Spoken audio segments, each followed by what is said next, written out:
नमस्कार मित्रांनो, GSIT सोल्युशनमध्ये आपले सर्वांचे स्वागत आहे।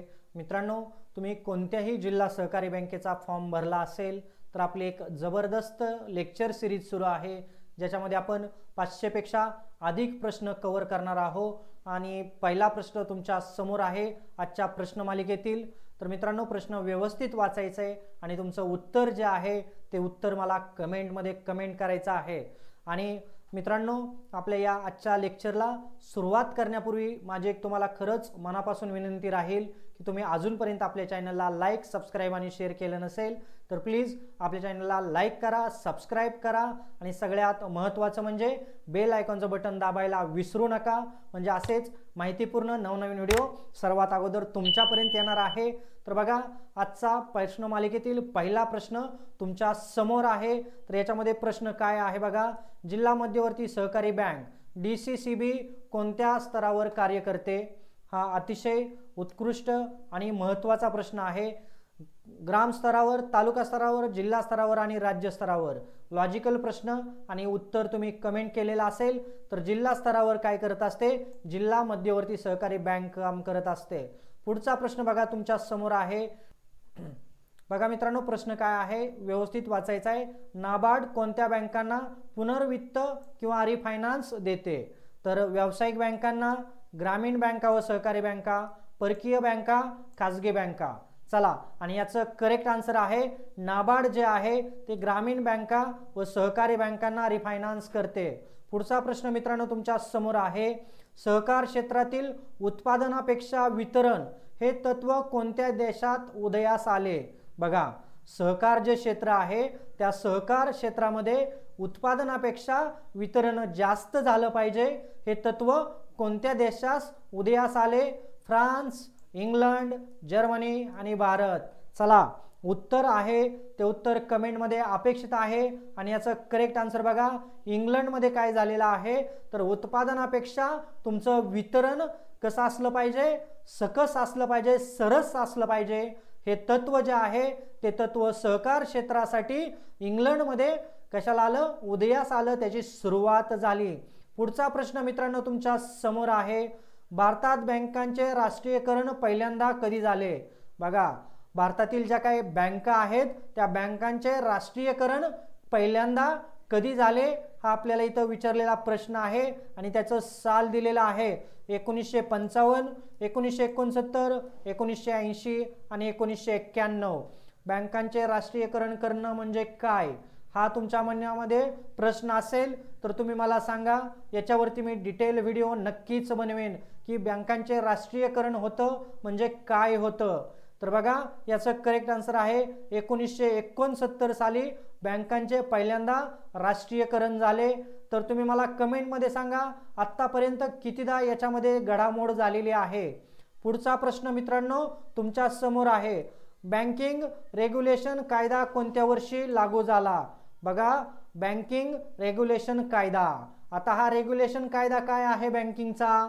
चला, कमेंटमध्ये तुमच्या कमेंट येऊ द्या की बँकिंगचा रेग्युलेशन कायदा काय आहे। हा तुमच्यासाठी एक एक्सरसाइज आहे किंवा तुमच्यासाठी हा होमवर्क आहे, तो तुम्ही मला कमेंटमध्ये सांगायचं आहे। तर 1935, 1949, 1956 आणि 1969 बँकिंग रेग्युलेशन कायदा कधी सुरू झाला? तर 1949 साली बँकिंग रेग्युलेशन कायदा सुरू झाला। पुढचा प्रश्न तुमच्या समोर, ग्रामीण भागातील दीर्घ मुदतीची कर्ज, कृषी कर्ज कोण पुरवते? ग्रामीण भागांना दीर्घ मुदतीचे कृषी कर्ज कोण पुरवते ते विचारलेले। व्यापारी, जिल्हा, ग्रामीण कृषी पतसंस्था आणि नाबार्ड। या चार मधील करेक्ट आन्सर तुम्ही वाऱ्याच्या वेगाने कमेंट करायचं आहे। कमेंट करायला लाजायचं नाही, कमेंट करायला पैसे लागत नाहीत। तर जिल्हा मध्यवर्ती सहकारी बँका ग्रामीण भागातील जे काही दीर्घ मुदतीचे कृषी कर्ज आहे ते कृषी कर्ज पुरवत असतात। पुढचा प्रश्न मित्रांनो तुमच्या समोर आहे, DICGC ठेवीदाराला कितीपर्यंत विमा संरक्षण देते? आता हे काय आहे DICGC, याचा फुल फॉर्म काय येऊ द्या कमेंटमध्ये। तुमच्याही डोक्याला चालना लागू द्या, तुमच्याही डोक्याला ताण आला पाहिजे। तर DICGC म्हणजे काय आणि ते कितीपर्यंत विमा संरक्षण देते? तर इथं चार ऑप्शन दिलेले आहेत तुम्हाला, ऑप्शन व्यवस्थित वाचा, ऑप्शन व्यवस्थित वाचा, कमेंट करा. बघा 5 लाख रुपयेपर्यंत DICGC तुम्हाला विमा संरक्षण जे आहे ते विमा संरक्षण देते ठेवीदाराला. त्याच्यानंतर 18वा प्रश्न मित्रांनो तुमच्या समोर आहे, लीड बँक स्कीम कोणत्या वर्षी सुरू झाली? बघा लीड बँक स्कीम कोणत्या वर्षी सुरू झाली? तर 1955, 1969, 1980 आणि 1991. मित्रांनो अशाच भरधाव वेगानं प्रश्न आणि वेळ तुमच्या सोबत निघून जातो. तर हे जे काही 10 मिनिटाचा कालावधी आहे तो कालावधी व्यवस्थित द्यायचा आहे आणि व्यवस्थित प्रश्नांची उत्तरं कमेंट करायचे आहे. असं समजा की आपण एक्झाम सेंटरमध्ये आहे आणि याचं करेक्ट आन्सर आहे 1969 साली काय झाली? लीड बँक स्कीम ही योजना सुरू झाली. पुढचा प्रश्न मित्रांनो तुमच्या समोर आहे, सहकार क्षेत्र भारताच्या कोणत्या यादीत आहे? बघा सहकार क्षेत्र जे आहे ते भारताच्या कोणत्या यादीत आहे हे तर आपल्याला विचारलेलं आहे. तर राज्य सूची, केंद्र सूची, समवर्ती सूची आणि विशेष सूची. तर याचं करेक्ट आन्सर बघा काय आहे? समवर्ती सूची जे आहे त्याच्यामध्ये सहकार क्षेत्र भारताच्या या यादीमध्ये आहे, समवर्ती सूची या यादीत आहे. आणि आजच्या प्रश्नमालिकेतील शेवटचा प्रश्न मित्रांनो तुमच्या समोर आहे, रॉचडेल पायनियर्स सहकार तत्व कोणत्या वर्षी सुरू झाले? रॉचडेल पायनियर्स सहकार तत्व कोणत्या वर्षी सुरू झाले? आणि तो ऑप्शन आहेत 1820, 1835, 1844, 1860. तर बघा अतिशय दर्जेदार प्रश्न तुमच्या भेटीला घेऊन आलेलो आहे.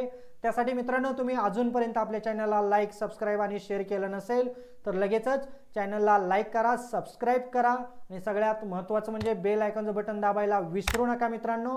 आणि याचं करेक्ट आन्सर आहे 1844 साली रॉचडेल पायोनियर्स सहकार तत्व सुरू करण्यात आले. तर मित्रांनो भेटूया अशाच नव्या माहितीबरोबर. जय हिंद, जय महाराष्ट्र.